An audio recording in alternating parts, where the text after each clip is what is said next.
sophisticated visualization. Right? So this is one thing that is long back, and some of you might have seen this. It's a visualizing bike sharing network. So I'll walk you through the steps, and what I want to show you was that a lot of data visualization is actually about manipulating data. And I was pleasantly surprised by this. A lot of people have done this. I am not a visualization expert, by the way. It's been like 6 to 8 months since I've invested myself into like a lot of this stuff. But I have people like Linda spend a lot more time in probably the fact that about 80% of it, or 70% is actually getting the data into a shape from where you can kind of take it and use it. Right? So here's a basic idea. So here I'm starting off with a simple map, right? Now this is using leaflet. So I'm saying I want to use a particular type of map. I want to kind of set the view to something with a given longitude. I want to run this. We're going to get just a basic map. Right? So this is the basic map, and this is a map of this view. Okay? Boston is not there in this API that I have. The Hubway doesn't provide the data in the same format. So my apologies for that. So now let's see what I want, right? So now I want to fetch data. Okay? And the nice thing, there is an API that allows you to fetch real-time data on more than 100 different bike sharing networks across the world. Okay? So I'm reading that data. I just shown you the data that finally gets read, right? And only some rows from that. So for each station, I have the name of the station, the latitude and longitude. I purposefully kind of kept the code out because the code is kind of long, but if you understand R, it's not complicated code. It's very simple R code. Okay? But you can look at the code here. That's not the main intention. Now, once you know this, right? So this data is basically it's a list of lists, right? And it's a big list. I say it under the name bike.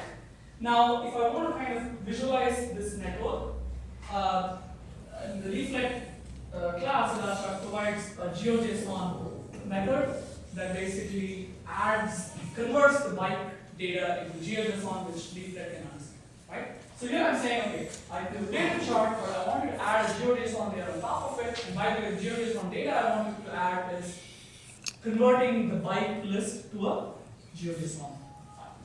Okay? Now the two GeoJSONs will look ugly, so the next iteration will make it seamless. It's just one GeoJSON.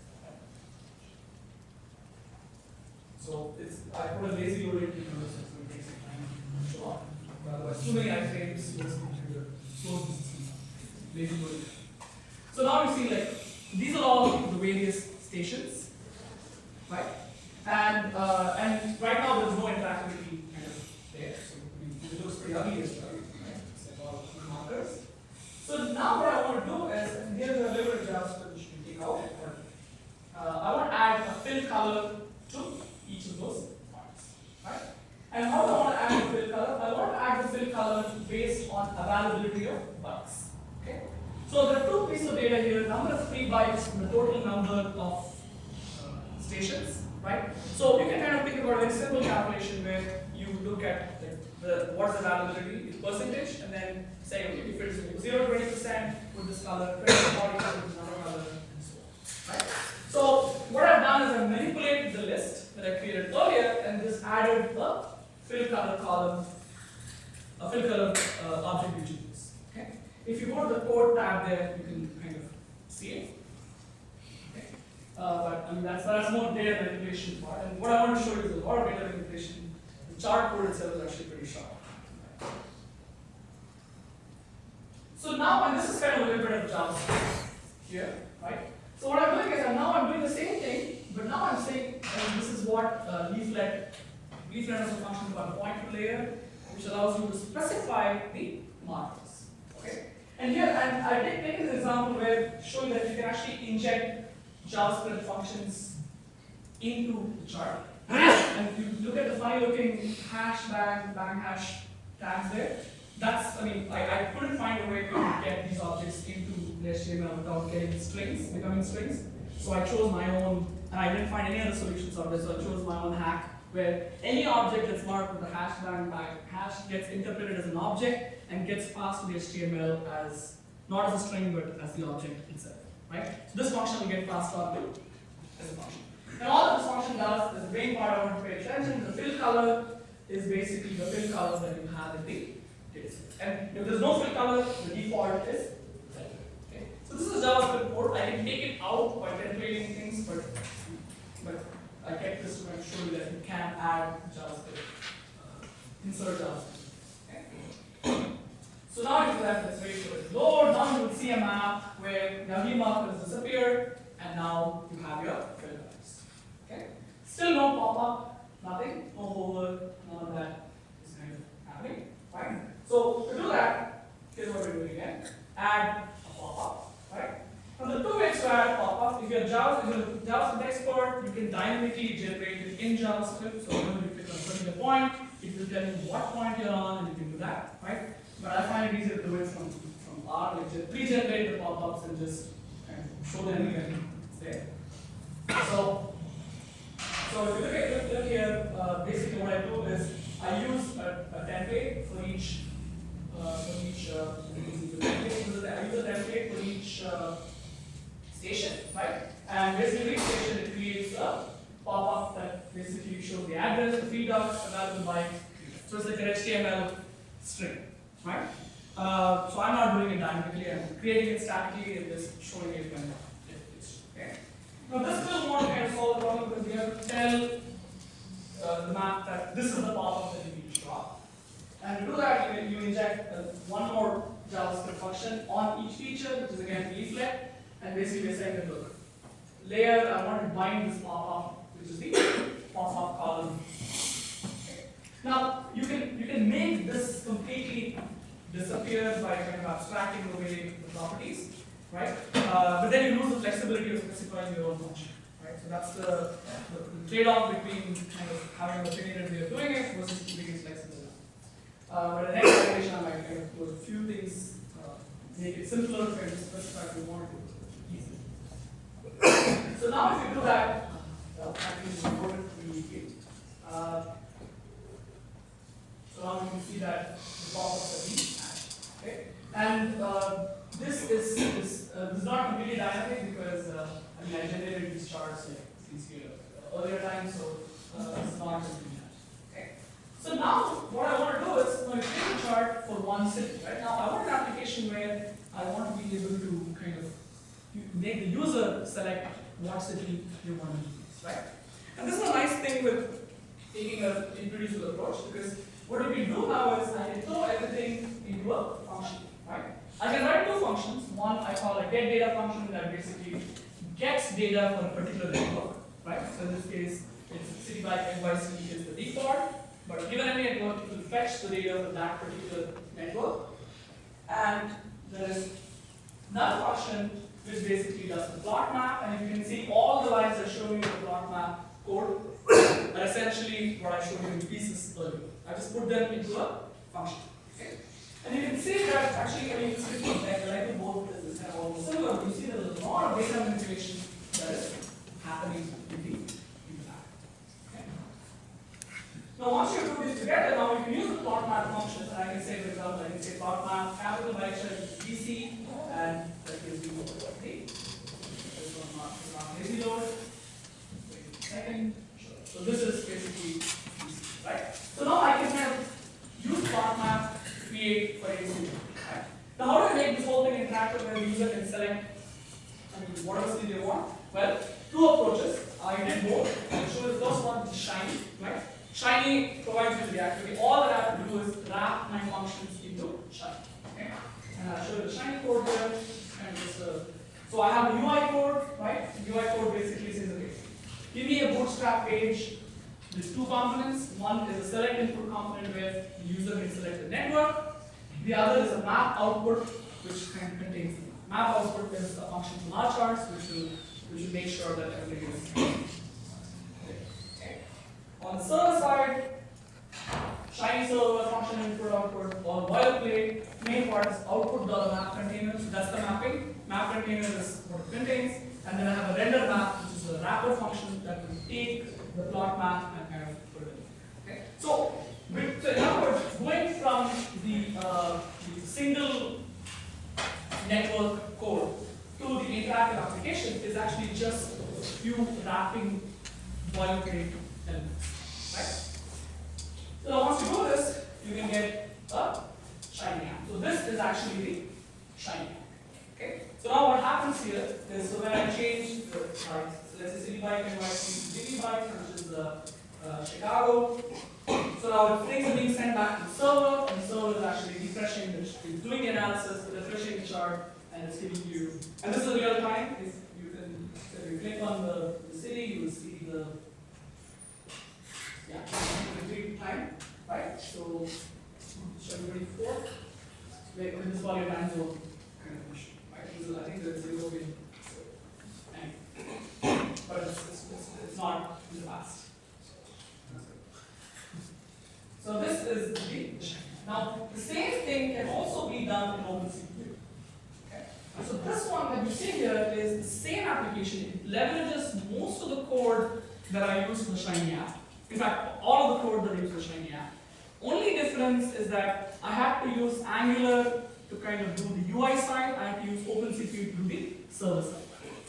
Okay. So Angular basically would handle the controls. So when I change city bike conversion to DB bike, Angular is the one that detects the change, and then it sends this request to the OpenCPU server saying, okay, the user has requested for a different city, now run this code and send me back the file. Okay? So in some ways, Shiny kind of combines both of it. One reason I like Angular a lot is because Angular has a lot of, again, this is JavaScript developers have an order of magnitude, many orders of magnitude in numbers than our users. So Angular bindings are floating all around. If you want to use ACE, you want to use Bootstrap, you want to use the GitHub upload, Angular people have already done it, right? So it's easy to take those UI components and build out them. Whereas with Shiny, it's going to happen in time, but the UI components available are limited to what is already done. That's also a function of the developer base for R versus JavaScript. Right? So that's one reason I kind of dabble with it. So now if you kind of look at bikes, again, the same thing happens, only difference now it's not Shiny, we're handling things, OpenCPU handling that. I'm not sure why this is faster. It could be, it could have something to do with the board of the Shiny. I'm using the public Shiny server, so I will use. There are philosophical differences between how the request. One is WebSockets, the other this is the REST-based API. So I'm not well with JavaScript. I can comment on it. It's very meaningful. So that's. Okay. Let me show you a couple more applications before I kind of open more questions about you can try stuff out. So let me use the one which is actually close to. And it's kind of a non-traditional application of.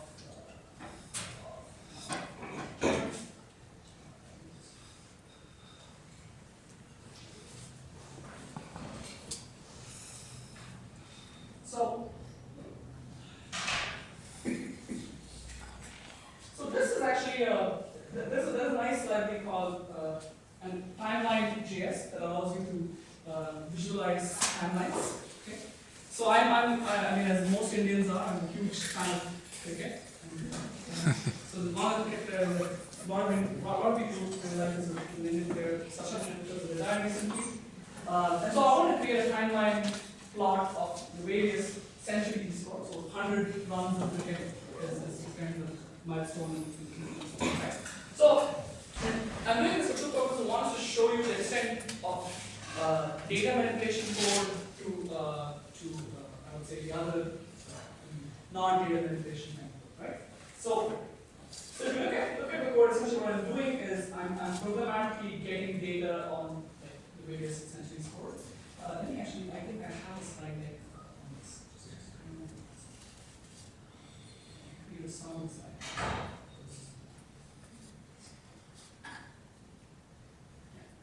So getting the data, right? So getting the raw data is basically just this. It's essentially looking at how many runs you scored against what team, the innings, the test, the venue, and all that, right? And once you crunch, and this is basically your simplification, standardizing data frames, and at the end of it, once you have the, let me actually quickly, I'll show you the output here again. So which is sort of, and the entire thing was done programmatically in the sense that there's no copy pasting, manual copy pasting involved, right? So essentially, I use R to retrieve images and data on each of those centuries, and then rCharts has a timeline.js binding where I can sort of feed the data into timeline.js and create a timeline. So here, for example, look at it, and then some bloggers have already kind of taken these pictures and put them for each century. They've done the hard work of creating those files, which is why we're doing it programmatically. So now you see for every century score, you can basically see where the game was played, what was the theme that it played against, what the result of the game, and all. Okay. So again, timeline.js does all the hard work here. R supplies the data, and if you look at the code, which I'll show you, is most of the code is getting the data into the specific model, right? And here is where like a scripting language like R, Python, with all these languages already built in, can make it easier to kind of do the data manipulation. You can also do it in JavaScript, but I just think it's easier to do it in R/Python, which is kind of more designed to do data manipulation. I think Python is more designed to do in-browser stuff. Okay. So the last example I want to show you is kind of more, I would say, something that people are comfortable with is what's called a bump chart. So bump chart essentially is used to visualize the progression of a team to a season, right? So this is, I think, this is industry maybe? Yes, this is industry maybe, right? And this uses an open source V3 wrapper library called rCharts, developed by folks at Shutterstock, which has some main features, right? For example, I'll show you before I go, so there's like a neat slider, and then you can kind of click, you can select, you can deselect, you can do all those things, right? So how does this chart develop? So you start with data, right? Obviously you start with data, and data I'm starting with like it's a simple data table, there's the data frame, which looks at the date, the home team, the away team, and the full-time result. So some say the full-time result is quantified as like which team, the home team won, the away team won, or was the draw, right? It doesn't tell you which team won, right? So you need to know where the game was played and which team won and marry with who won. But the nice thing is the standard format. So if I can create a chart for one data set, I can create a chart for like every single data set, right? That's a nice thing with standard data. So first thing I do, of course, is reshape the data, right? So what this does is basically looks at the board is there. It's kind of really, let's say, actually this is a piece of code that is completely blend. I'm sure you'll need that code soon.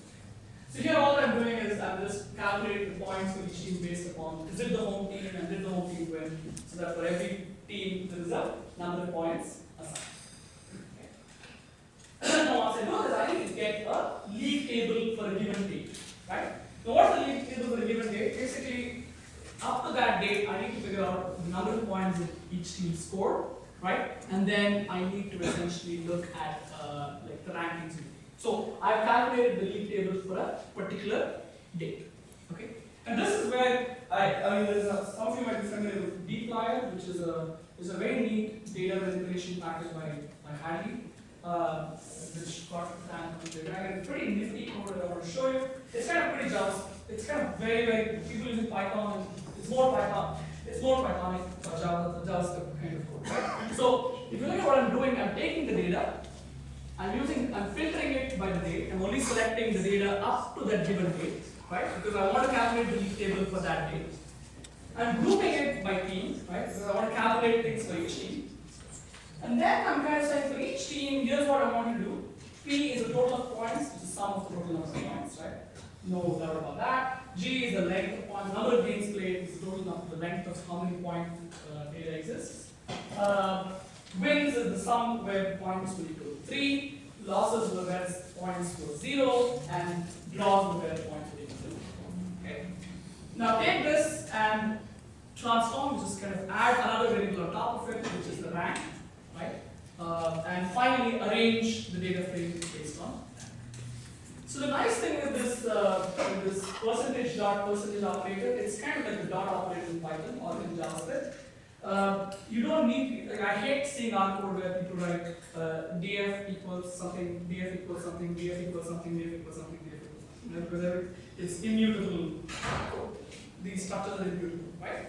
This is kind of just handing off beautifully to each object, and this is why this piece of code at the end of it pops.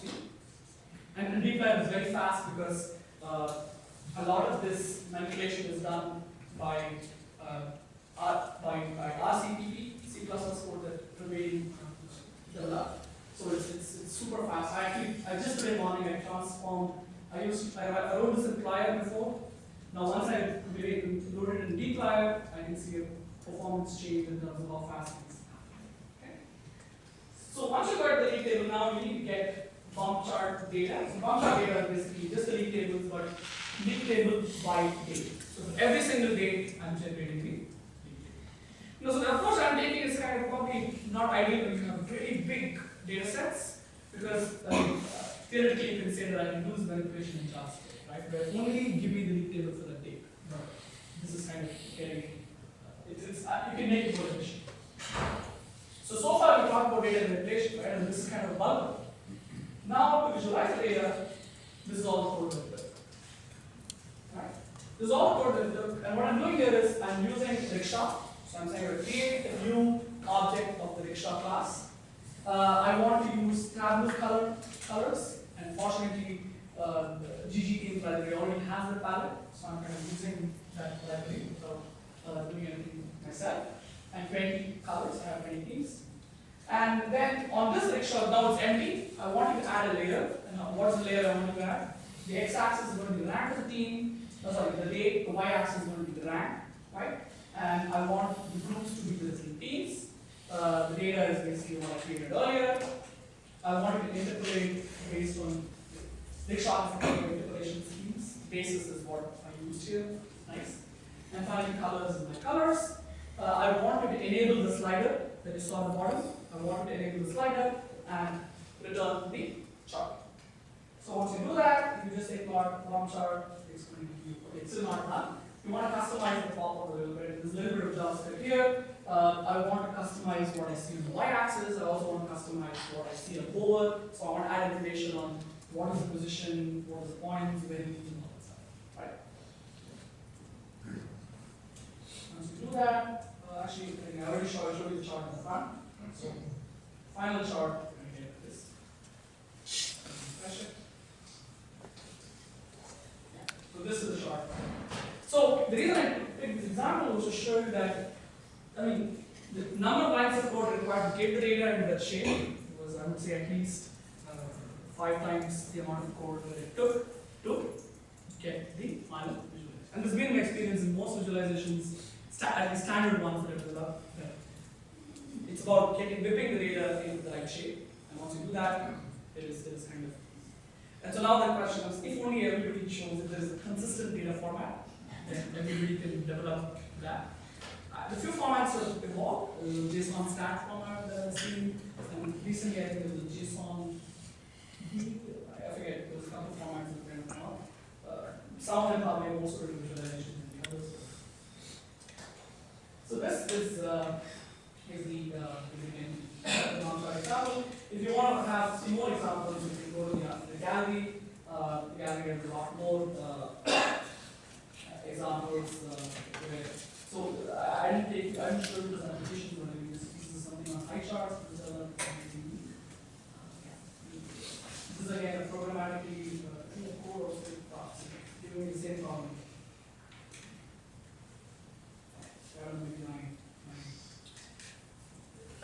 Where most of it is problem. But anyway, you can look at the gallery to kind of see more examples.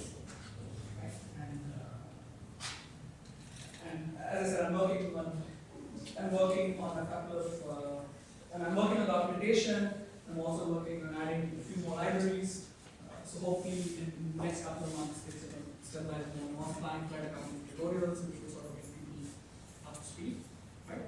But if there are any specific questions, usually GitHub is a great way to get to me. GitHub or Twitter is a good way to kind of get to me and usually try to get to respond quickly because I know documentation is lacking. So this is the only way can we get you to do. So that's I have more examples, but as I said, I want to keep it to 2 hours so that we can spend more time addressing specific questions people have. So at this point, if there are any specific questions that people have, I'd be happy to. Yeah. If I understand it, I understand you don't have a lot of items together, but if you understand what the other novel libraries are, it's a better idea. Do you have novel libraries?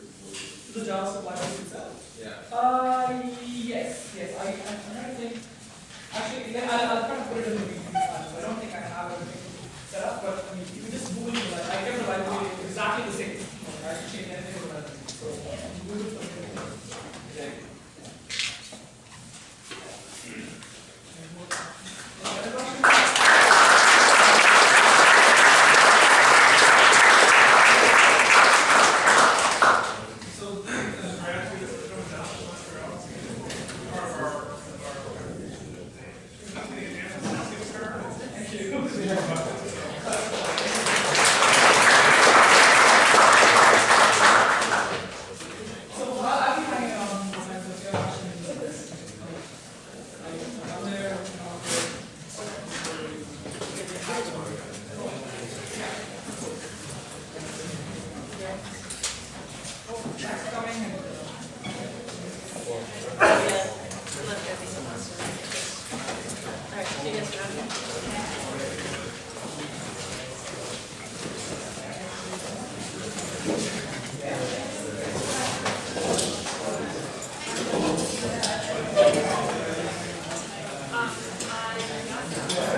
Thank you.